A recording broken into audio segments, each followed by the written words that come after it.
الحمد للہ رب العالمین والصلاة والسلام علی رسولہ الکریم سیدنا و مولانا محمد وعلی آلہ وصحبہ اجمعین اما بعد فاعوذ باللہ من الشیطان الرجیم بسم اللہ الرحمن الرحیم سبح للہ ما فی السماوات وما فی الارض وهو العزیز الحکیم هو الذي أخرج الذين كفروا من أهل الكتاب من ديارهم لأول الحشر ما ظننتم أن يخرجوا وظنوا أنهم مانعتهم حصونهم من الله فأتاهم الله من حيث لم يحتسبوا وقذف في قلوبهم الرعب يخربون بيوتهم بأيديهم وأيدي المؤمنين فاعتبروا يا أولي الأبصار ولولا أن كتب الله عليهم الجلاء لعذبهم في الدنيا ولهم في الآخرة عذاب النار ذلك بأنهم شاقوا الله ورسوله ومن يشاق الله فإن الله شديد العقاب۔ چند الفاظ اور ان کے معنی۔ الحشر اجتماع، حصونہم ان کے قلعے، قذف ڈالا، الجلا جلا وطنی۔ ان آیات مبارکہ کا ترجمہ: آسمانوں اور زمین میں جو بھی کوئی چیز ہے اس نے اللہ کی تسبیح کی ہے، اور وہی ہے جو اقتدار کا بھی مالک ہے، حکمت کا بھی مالک ہے۔ وہی ہے جس نے اہل کتاب میں سے کافر لوگوں کو ان کے گھروں سے پہلے اجتماع کے موقع پر نکال دیا۔ مسلمانوں، تمہیں یہ خیال بھی نہیں تھا کہ وہ نکلیں گے، اور وہ بھی یہ سمجھے ہوئے تھے کہ ان کے قلعے انہیں اللہ سے بچا لیں گے۔ پھر اللہ ان کے پاس ایسی جگہ سے آیا جہاں ان کا گمان بھی نہیں تھا، اور اللہ نے ان کے دلوں میں رعب ڈال دیا کہ وہ اپنے گھروں کو خود اپنے ہاتھوں سے بھی اور مسلمانوں کے ہاتھوں سے بھی اجاڑ رہے تھے۔ لہٰذا اے آنکھوں والو، عبرت حاصل کرو۔ اگر اللہ نے ان کی قسمت میں جلا وطنی نہ لکھ دی ہوتی تو وہ دنیا ہی میں ان کو عذاب دے دیتا، البتہ آخرت میں ان کے لیے دوزخ کا عذاب ہے۔ یہ اس لیے کہ انہوں نے اللہ اور اس کے رسول سے دشمنی ٹھانی، اور جو شخص اللہ جل جلالہ سے دشمنی کرتا ہے تو اللہ بڑا سخت عذاب دینے والا ہے۔ سامعین کرام، ابھی ہم نے سورہ حشر کی آیت نمبر 1 تا 4 کی تلاوت سنی اور ان آیات مبارکہ کا ترجمہ سنا۔ دراصل حشر اجتماع کو کہتے ہیں، جمع ہونے کو کہتے ہیں۔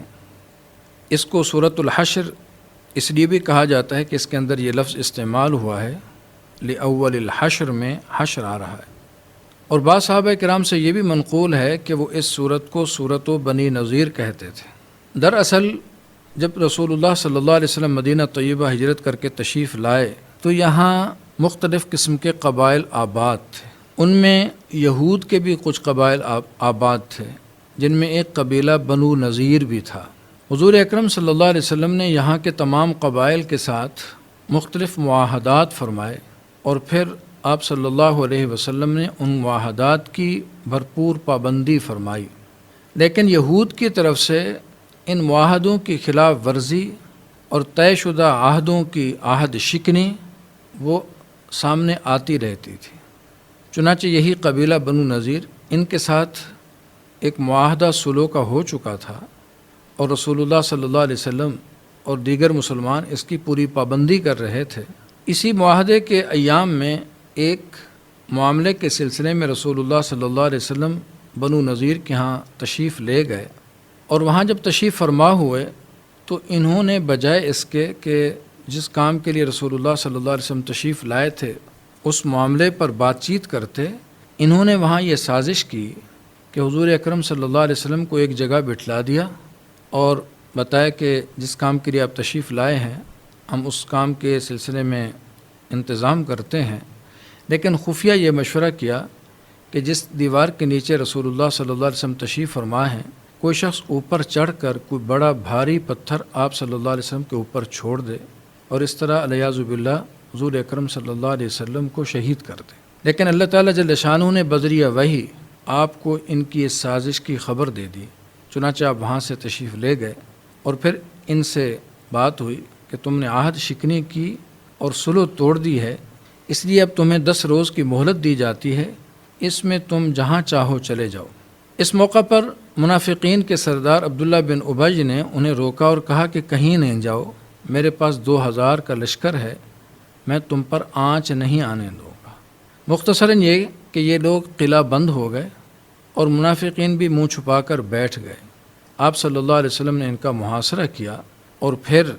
یہ جلا وطن ہونے پر راضی ہو گئے، اور حضور اکرم صلی اللہ علیہ وسلم نے ان کو اتنی چھوٹ دے دی کہ آپ جتنا اپنا سامان لے جا سکتے ہیں لے جائیں، چنانچہ یہ اپنے دروازے تک لے گئے۔ اور اللہ تعالیٰ جل شانہ نے اس موقع پر یہ منظر دکھایا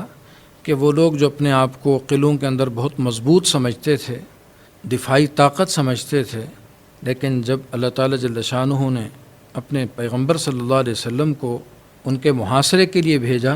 تو ان کے دلوں میں ایسا رعب پڑا کہ ان سب نے جانے میں عافیت سمجھی۔ حقیقت یہ ہے کہ اللہ اور اس کے رسول کی دشمنی ایک دن آدمی کو رسوا ضرور کرتی ہے، آخرت کا عذاب تو ہے ہی ہے۔ اللہ تعالی ہمیں اپنے حبیب صلی اللہ علیہ وسلم کی سچی فرما برداری اور آپ کی سنتوں پر عمل کرنے والا بنا دے۔ وآخر دعوانا ان الحمد للہ رب العالمین۔